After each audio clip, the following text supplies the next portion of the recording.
Y bueno, vamos a continuar la tertulia con la presentación editorial de La infinita aproximación.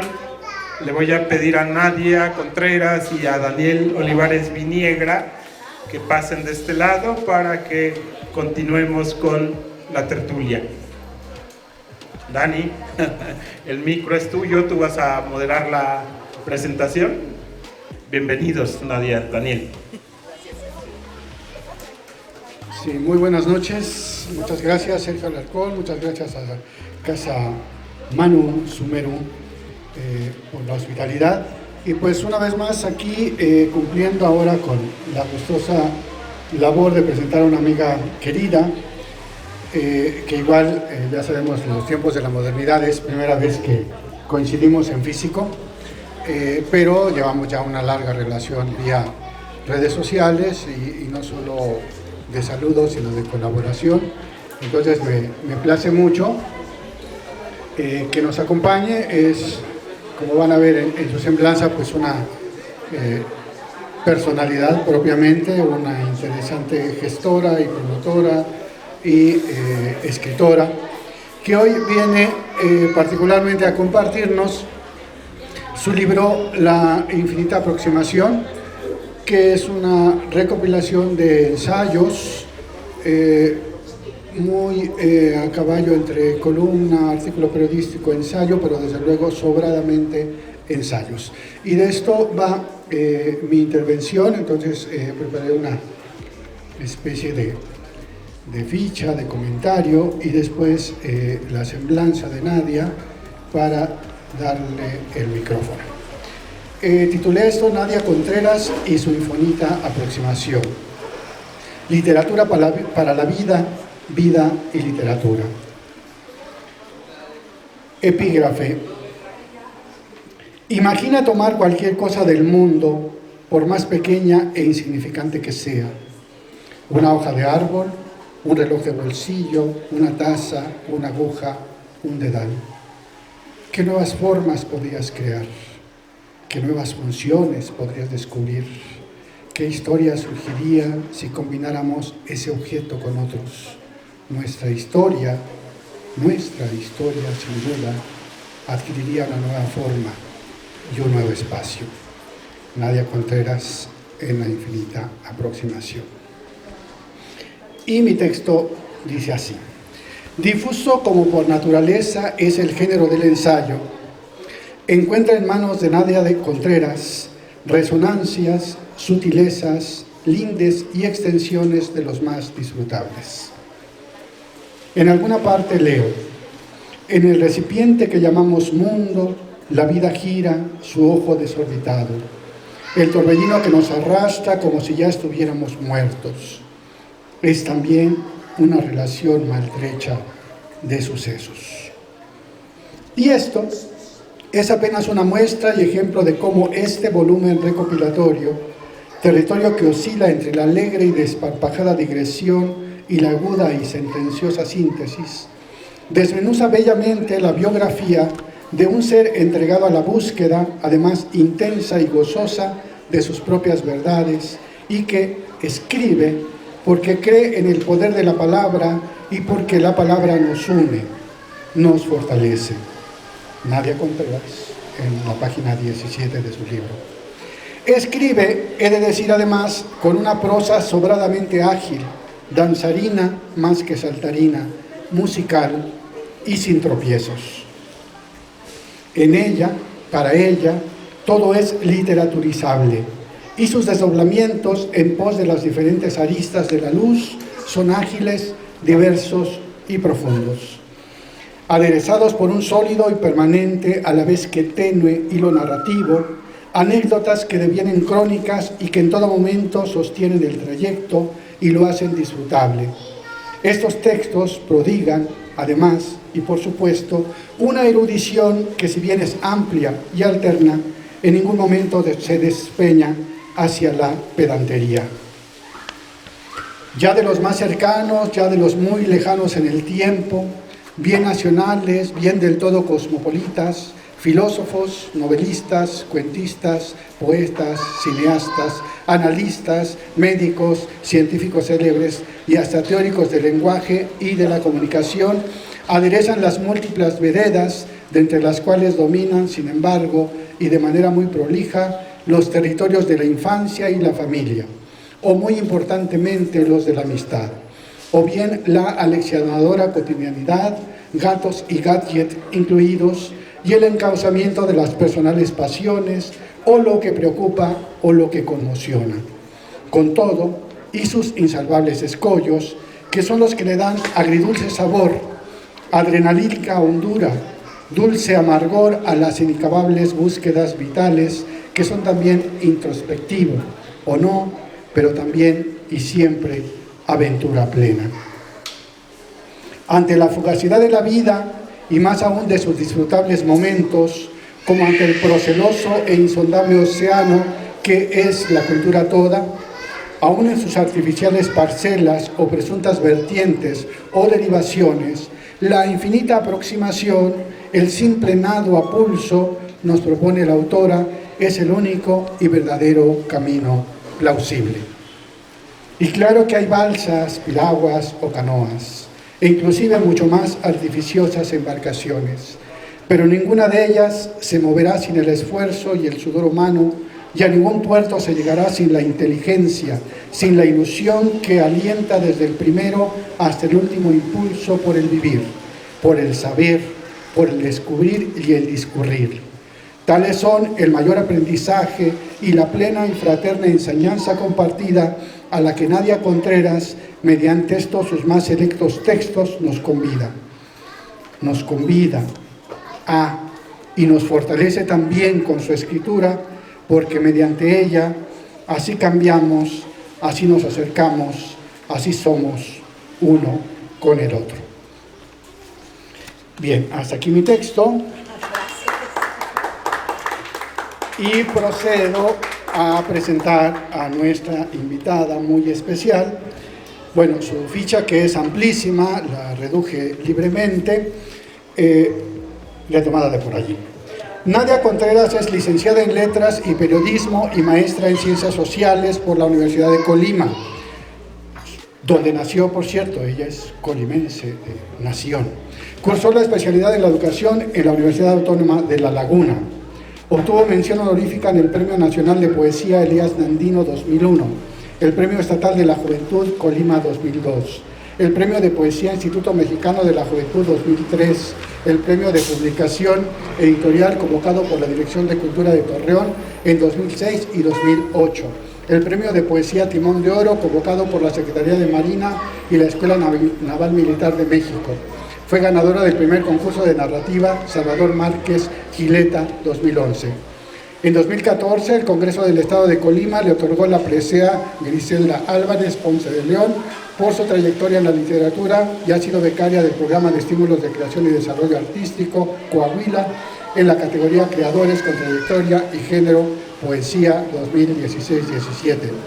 Escribe para diferentes medios nacionales y extranjeros como La Jornada Semanal, Razones de Ser, Revista México-Argentina, Narrativa, Revista de Narrativa Contemporánea en Castellano, Acequia, Revista de la Universidad Iberoamericana Campos Laguna, La Estantería, Reseñario de Poesía, sitio web del poeta Mijail Lamas, Revista Géneros de la Universidad de Colima, Siglo Nuevo, Revista del periódico El Siglo de Torreón, Timonel, Revista del Instituto Sinaloense de Cultura y Confabulario, suplemento del periódico El Universal. En Torreón, Coahuila, labora en el Colegio Alemán y en la Universidad Autónoma del Noroeste. Dirige por demás y con ahínco y fraterno espíritu inclusivo su Bitácora de Vuelos, revista y sello editorial de literatura y cultura digital. Con ustedes, Nadia Contreras. Gracias.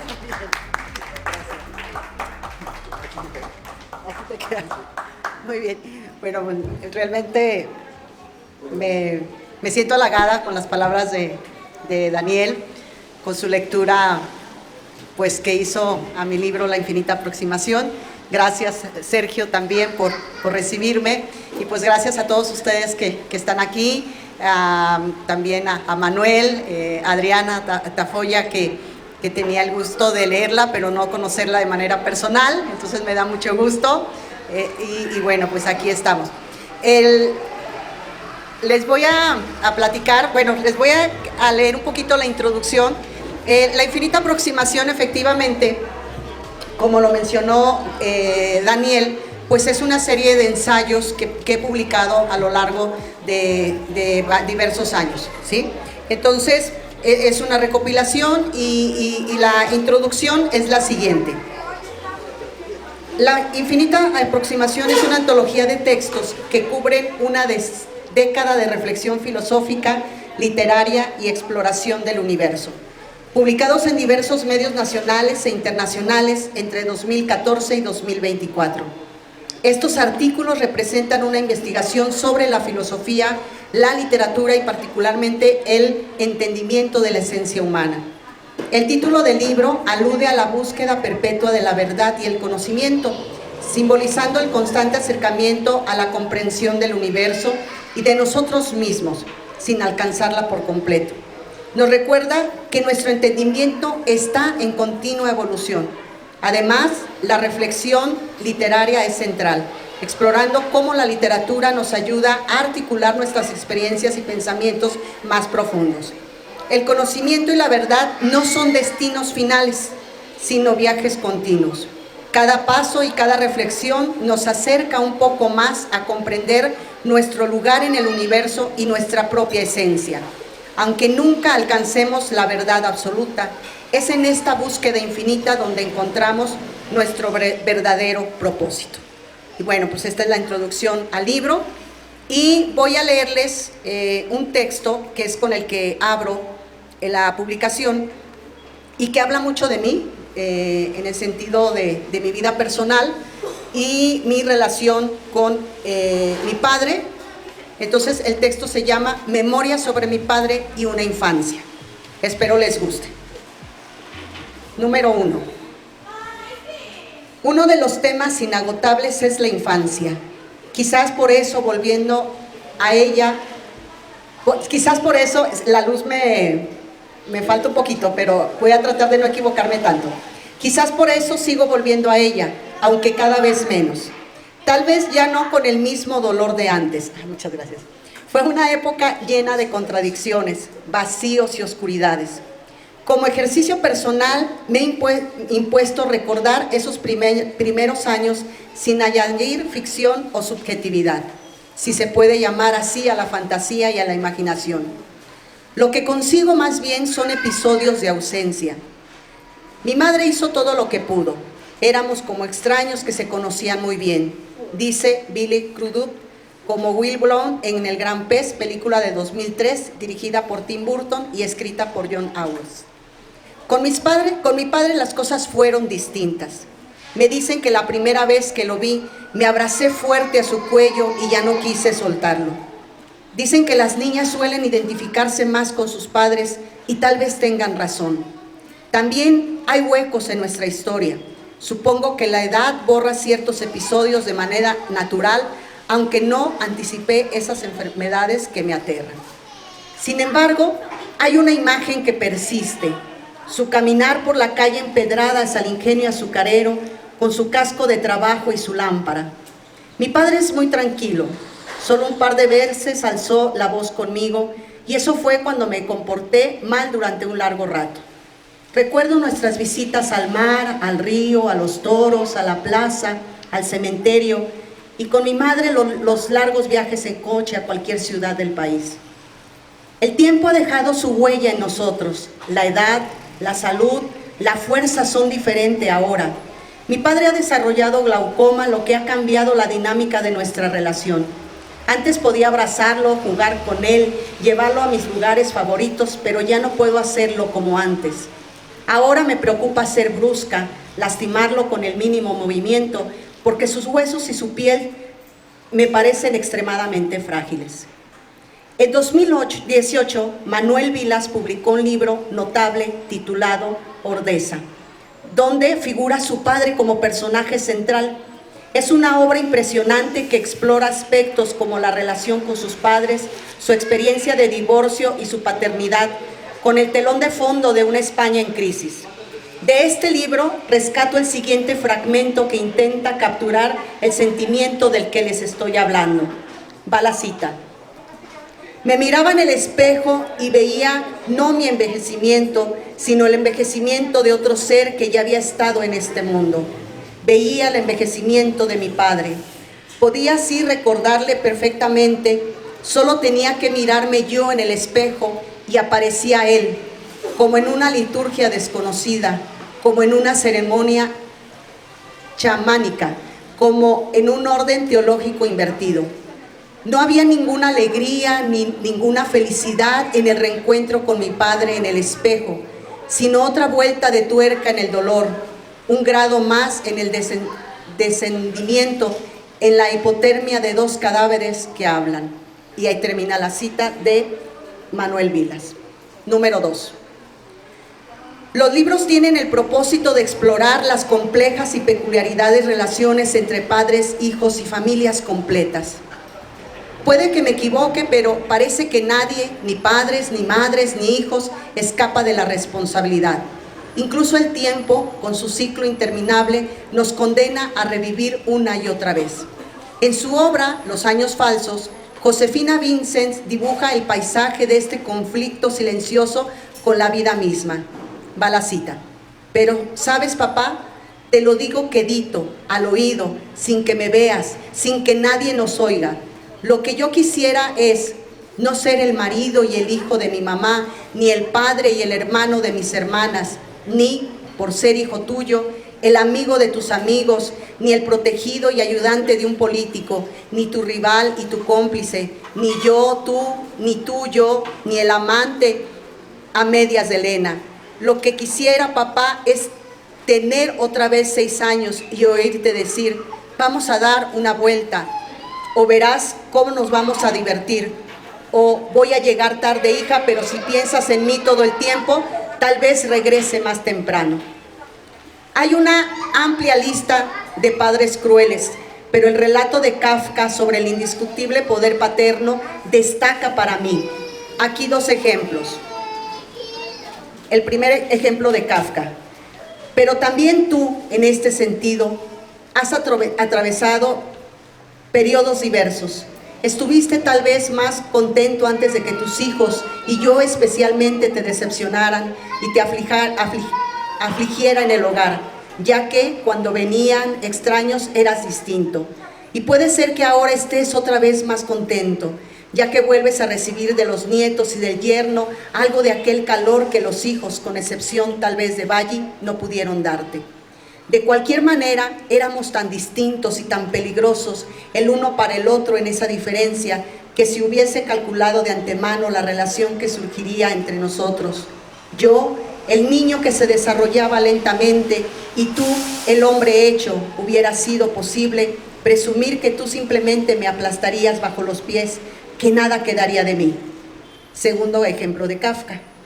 Eso se refería tanto a los pensamientos como a los seres humanos.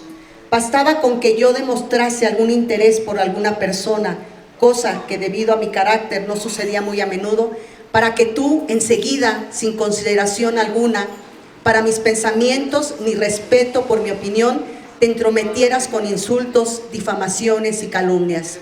Hombres inocentes, infantiles, como por ejemplo el actor judío Lowy, tuvieron que expiar el castigo. Sin conocerlo, lo compraste de un modo terrible que ya he olvidado, con un insecto. Y cuántas otras veces, refiriéndote a personas que me eran queridas, tuviste automáticamente a mano el proverbio del perro y las pulgas. Termina la cita de Kafka. 3. Nací en septiembre de 1976. Cuando busqué información sobre mi pasado en el Hospicio Cabañas de Guadalajara, ahora Centro Cultural Cabañas, ya no encontré registros de mi nacimiento. Celebramos mi cumpleaños el 16, una decisión familiar que coincide con el cumpleaños de mi papá. Como dicen, doble fiesta, doble celebración. Recuerdo vagamente a la persona que nos atendió a punto de jubilarse, quien recordó la anécdota familiar. Cuando viste a tu papá, quien sería mi papá, Te abrazaste a su cuello y no lo soltaste. Tuvieron que separarnos con fuerza, me dijo, y desde entonces la historia de mi infancia se desvanece una vez más. Recorrí el hospicio con ella, pero el lugar era muy diferente a como lo recordaba en mis sueños. En ellos había pasillos largos y oscuros. Los que vi tenían mucha luz, demasiada. Niños corrían de un lado a otro pidiéndome dulces. No les des, después se acostumbran y no podemos hacerlo siempre, me dijo la mujer de lentes grandes y cabello blanco. Me explicó la dinámica del lugar, las oportunidades que tenían para construir nuevas vidas. Había niños de diversos lugares y con historias variadas, niños que habían sufrido violencia y abuso. No tengo recuerdo alguno de cómo llegaste ni cuál fue la razón, dijo vacilante, sus palabras trabándose en la confusión. Sin embargo, el expediente que poseía cubría esa parte. Lo que sí puedo recordar, prosiguió, son las cosas que disfrutabas. Usabas cajitas de chicles como juguetes y las hacías sonar hasta quedarte dormida. Y así, una vez más, se teje nuestra historia. Mi padre y yo desplazando piedritas con nuestros zapatos mientras caminábamos. Mi padre y yo alineando cajas de cerillos como vagones de un tren infinito. Mi padre y yo saltando como gatos. No he regresado al hospicio y no tengo intención de hacerlo. Hay preguntas que siempre flotarán como palomas en el aire, sin rumbo fijo, sin días ni noches para descansar de la búsqueda que parece no llevar a ningún lado. Es un capítulo que cerré hace mucho tiempo. La vida sigue su curso, las sombras se disipan y los sueños se iluminan. Muchas gracias.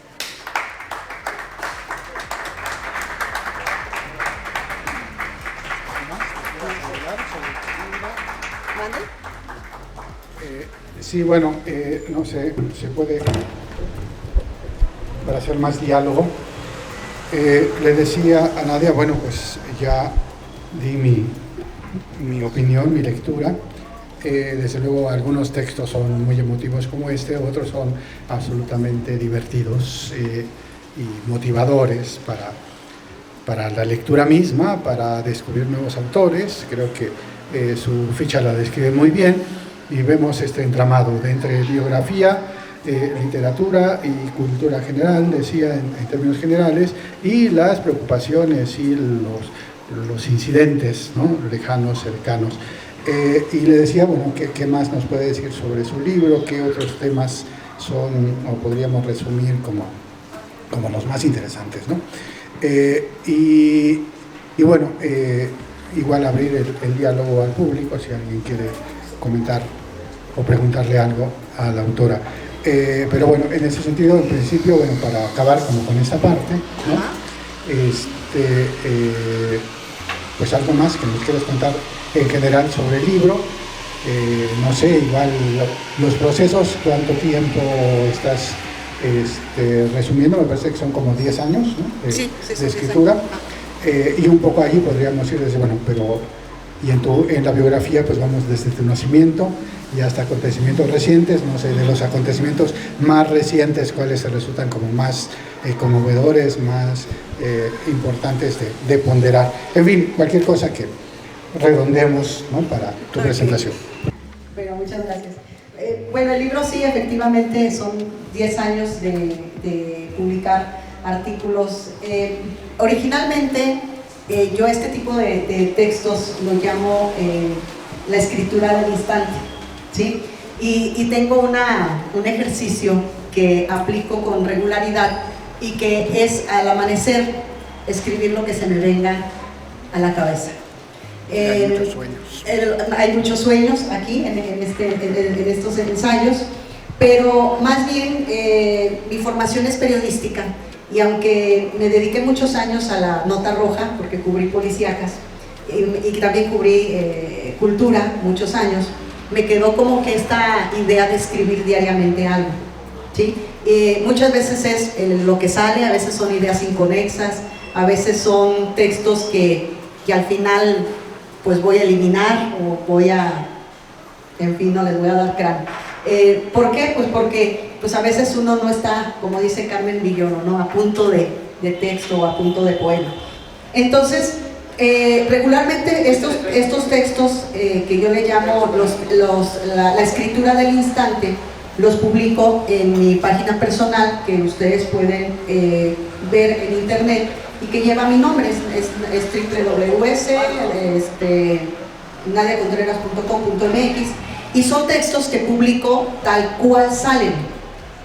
Les doy su pequeña revisada, o sea, mi idea es que estos textos no tardarme más de 40 minutos en escribirlo, en revisarlo, pero ya cuando decidí integrar el libro, entonces ya sí me puse a hacer una selección de los textos publicados durante estos 10 años. Si ustedes consultan algunos textos de aquí, los van a encontrar en diversas publicaciones, pero sí hay una corrección, sí hubo una curaduría, tanto por parte mía como de mi editora, o sea, de quien me ayudó con la corrección, sí hay una curaduría. Entonces hay textos que cambiaron también, algo que Daniel mencionaba, pues el tiempo, pues ya no es lo mismo, la misma experiencia o las mismas lecturas de hace 10 años a las de hoy, es muy significativo ese cambio, ¿no? Entonces el libro pues realmente parte de lo familiar, por ejemplo el infinito núcleo, que viene siendo la parte esta familiar, en donde, como dice Daniel, pues combino mi vida, mi experiencia con mi familia, pero también cómo esta experiencia se relaciona con otros libros, con otros autores.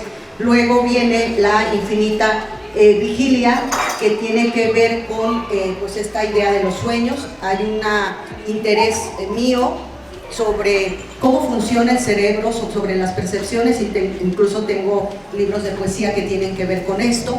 Luego viene también este libro abarca otra preocupación que tiene que ver con el medio ambiente, y que en este caso pues hablo de las cuestiones de la naturaleza. Hablo también, por ejemplo, de síndromes o enfermedades que alteran el curso de los días, que alteran la visión, que, como dije hace un momento, alteran la percepción. Entonces también tiene un apartado sobre eso. Y hay un apartado que le llamo la infinita enfermedad, en donde abordo una situación personal, una situación que Daniel la ubica perfectamente, que en febrero tuve una enfermedad pues muy difícil, septicemia. Entonces que sí me vi a 5 días de que me cafetearan. Entonces, bueno, abro con ese texto mi experiencia, las alucinaciones, porque con temperaturas muy altas, con tantos antibióticos, pues realmente uno sí termina por alucinar cosas bien chidas. Entonces hablo de eso y termino prácticamente con esta preocupación del tiempo, por el pasado, por estas huellas que se van borrando, por esta parte de la historia, de nuestra historia, que se va perdiendo. Yo creo que a lo largo de la vida vamos perdiendo una parte de lo que somos, a lo mejor física, ¿sí? Porque yo me pregunto, bueno, pues yo en el hospital perdí esto, o me quitaron esto, ¿no? Entonces vamos perdiendo a lo largo de la vida, pues parte nuestra. Entonces, más o menos, pues esa es como que la estructura del libro, y esas pues son las preocupaciones. Sí, como decía, todo pues con un lenguaje, una brillantez, ¿no?, en la exposición y en la búsqueda y en el relleno de las experiencias, ¿no?, el acudir a los más diversos especialistas ahí, ¿no? Hay que enterarse de qué le pasa a uno, ¿no? Y entonces nos metemos a temas médicos y demás, con mucho acierto. Bueno, decía un poco para cerrar también, pues traemos libros, Sí. libros, ojalá que valga la pena el viaje y algunos los recuperen ustedes. Y el precio, 100 pesos. 100 pesos, el precio Oferta. de oferta, no se van a arrepentir de ninguna manera. Y para cerrar, sí, quería que Nadia nos platicara un poco sobre su gran proyecto de vida y de presencia en redes, que se llama Bitácora de Vuelos, que, como decía, es una revista cultural en términos generales, pero sí centrada absolutamente en lo literario, ¿no?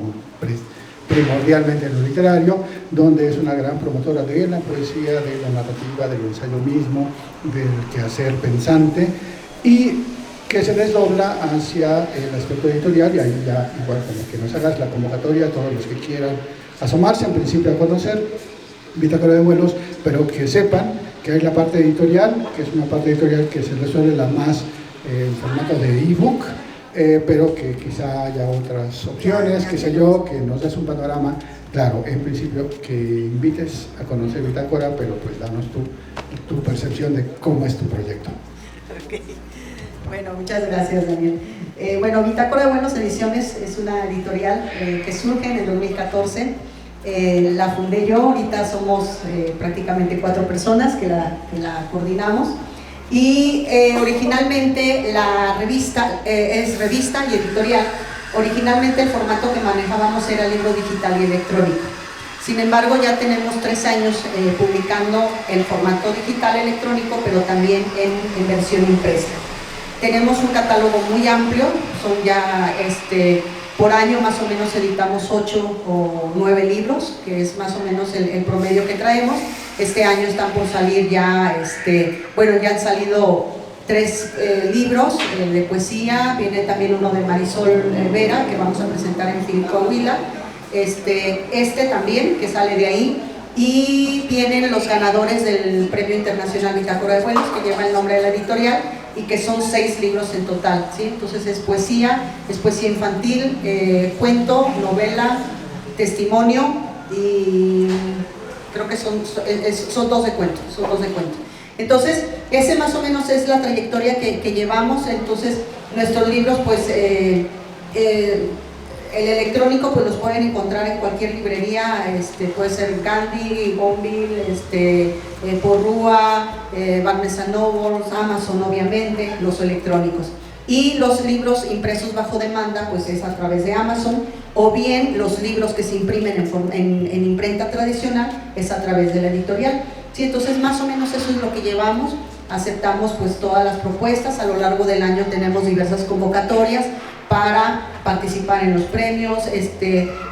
Tenemos también convocatorias para antologías. Acaba de salir una muy bonita sobre género epistolar, que no se maneja mucho, cuando menos en México, lo que son las cartas. Entonces se llama Relaciones Familiares, otras cartas, porque pues hay mucha historia de pronto en las cartas, y pues a veces no la historia agradable que nos gustaría de escuchar de cada familia, ¿no? Por eso se llama otras cartas. Y sacamos la de Las sombras desafían la verdad, que tiene que ver un poquito con la ciencia ficción. Entonces esas 2 antologías las estamos promoviendo, recientemente se publicaron. Y año con año también convocamos a conformar la antología de poesía Jardín de Puertas Abiertas.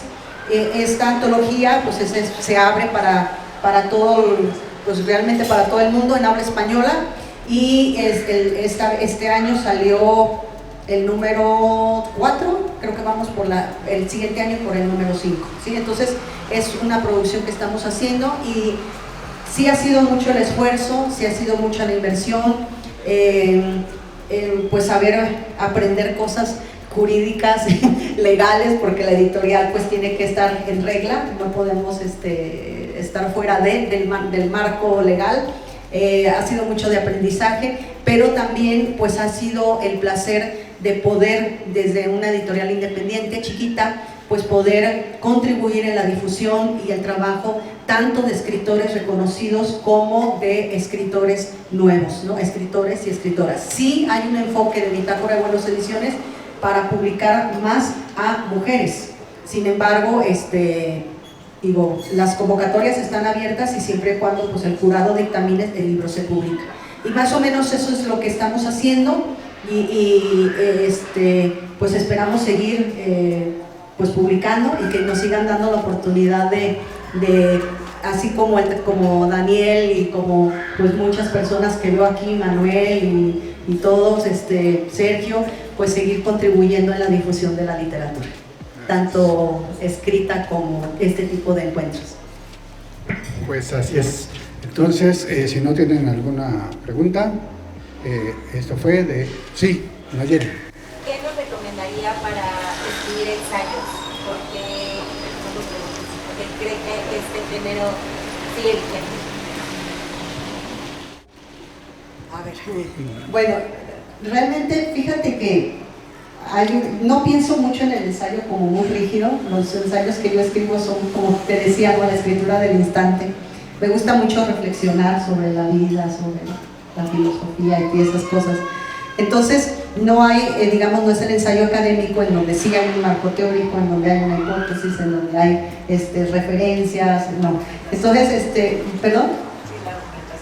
Sí, es más bien el sentido. Sí hay una argumentación, digamos, que sustenta cada texto, pero digamos, no es así como la rigidez, ¿no?, de una revista arbitrada y cosas así. Entonces, pues yo digo que el hecho de la curiosidad y el hecho de querer explorar temas, conocer, ir más allá de lo evidente, yo creo que ese es un punto de partida para escribir no solamente ensayo, ¿no?, para escribir poesía, para escribir narrativa, etcétera, ¿no? Y la otra pregunta se me fue. ¿Por qué sigue vigente? Pues yo creo que por esa parte reflexiva, fíjate. O sea, estamos en el mundo y sí, de pronto, sí, aunque en el ajetreo sí nos gusta detenernos a pensar y a replantear. Creo que también el ensayo, en el caso del ensayo que yo les presento en este libro, es también mucho reconfigurarme a mí misma, es ayudarme también a superar pues diferentes situaciones que bueno, en el texto que les leí pues no fue muy sencillo entender una infancia tan complicada, entender pues ser hija adoptiva y bueno, pues todas las implicaciones que hay en torno a ello y no encontrar de pronto una pertenencia, ¿no?, real. Digo, como acotación, comento pues que también con la familia, bueno, te reciben bien, pero hay otro sector que no. Y luego también los chicos en la escuela pues son muy crueles, ¿no?, te dicen, viene la adoptada, ¿no? Entonces, cuando escribo este tipo de cosas, pues es también como reconfigurar, o sea, entender, tratar de sanar la herida, ¿no? Entonces, en ese sentido lo escribo y creo yo que mientras en el texto esté nuestras preocupaciones, nuestros sueños, nuestros anhelos, el amor que sentimos por alguien, por algo, por las cosas, pues yo creo que toda escritura sigue vigente. ¿Sí? Marco, sí. Yo lo que escuché, lo quería escuchar como un ensayo, pero no sintonizaba. Y me acuerdo mucho de la discusión que ha estado ahí siempre y estará siempre, por ejemplo, de cuando leemos Busca el tiempo perdido, o que andamos ahí entre el ensayo, literatura de vida, la autobiografía, finalmente hasta la estampa, ¿no? Que estamos ahí todo el tiempo mirándonos, preguntándonos, cerca también de la gran pregunta pues filosófica a partir de la sorpresa, ¿no?, que decimos, bueno, ¿y esto por qué correrá el río así? ¿O por qué en mi familia somos así? ¿O por qué mi padre es tal cosa? Y te pones a ensayar, ¿no?, independientemente de eso. Yo creo que sí estamos en un tiempo donde poco a poco se están cruzando de manera más permitida los autores, ¿no?, los diferentes géneros. Si hay algo más, es cierto que en la academia somos muy rígidos a la hora que nuestros maestros nos dicen esto es así, se tiene que citar así, hay todo este asunto, porque las citas que hiciste de Kafka, pues siguen siendo también dentro del mismo género. Muy curioso. Entonces, sí, me llamó mucho la atención este cruce de géneros, porque cuando te dicen ensayo, como que te colocas ahí, tratas de sintonizar, vamos a esto, y de repente no. Y de repente sí. Y de repente, hasta que dije, no, aquí hay algo distinto. ¿Qué opinas de tú que te dedicas al mundo editorial, donde debes estar viendo, pues también de todo? Sí. Bueno, muchas gracias por la pregunta, muy interesante. También escribo ensayo académico, con toda la rigidez del mundo, pero no me gusta tanto, me gusta más jugar y creo, no sé, pero creo últimamente, bueno, no sé, últimamente a lo mejor está mal dicho, pero se habla mucho de los géneros híbridos, ¿no? Entonces, de estas orillas que ya no son orillas, que ya son fronteras que podemos cruzar de un lado para otro. Y creo que ese es mi interés, más jugar con la escritura, divertirme también yo, y pues mostrar quizás, a diferencia del ensayo académico, pues algo más ágil, ¿no? Que bueno, eso finalmente el lector va a decir si se logra o no. Entonces, pues realmente hablamos, en la editorial efectivamente, de pronto tenemos textos que se combinan con, como decías tú, ¿no? Que de pronto son poesía, pero también de pronto le meten prosa poética, y luego que de pronto también le meten como una idea de ensayo poético, entonces andan así como que con los géneros, ¿no? Me ha tocado, por ejemplo, la experimentación también en cómo escribir, y ahí en el libro electrónico sí nos metemos en un lío tremendo, cuando el autor juega con los espacios, con los renglones en blanco, con las líneas sangradas, porque el libro electrónico sí es muy celoso, sobre todo por el código, sí es muy celoso. Entonces así cuando nos llegan propuestas de ese tipo, entonces dices, híjole, o sea, esto es para un libro en físico. Es por eso que optamos por el libro físico también, porque electrónicamente, o sea, no estoy hablando de un PDF, estoy hablando de un libro electrónico, un libro que se lee en la Kindle, en la Nook, o sea, que responde a las necesidades, ¿no? del lector. Entonces es un rollo muy pesado. Y nos ha tocado autores, por ejemplo, que yo les digo, ¿sabes qué? Es que el formato que me das no lo puedo en libro electrónico. Entonces me dice, oye, pero si te preparo algo para libro electrónico y algo para libro físico. Entonces ellos mismos empiezan a jugar con sus propios textos. Lo presentan de una manera en libro electrónico y lo presentan en la manera original en el libro físico. Entonces es muy interesante ver también ese juego. Entonces, pues ha sido, digamos, mucho de aprendizaje, pero sí a mí me gusta mucho jugar prácticamente con esto, ir del ensayo a la anécdota personal, de la anécdota personal a la cita, a la referencia, de lo que detona esa referencia y cómo ir y venir. Entonces me divierto mucho y creo yo que en parte se debe a que también mi cerebro es muy, como que de pronto sí es muy difuso y para contenerlo, pues ya cuando escribo ya veo que no, aquí se fue por otro lado, entonces es cuestión de ordenar las ideas, pero realmente me divierto escribiendo este tipo de ensayo. Yo por eso les digo que son ensayos breves y no académicos. Muy bien, pues en virtud del tiempo agradecemos desde Colima y Torreón, Coahuila, para México y el mundo, Nadia Contreras, muchísimas gracias. Y dejamos el micrófono a Sergio. Gracias. Pues agradecemos mucho a Nidia su presencia en la tertulia, a Daniel que nos hizo un acercamiento al libro de ensayo. Muchas gracias.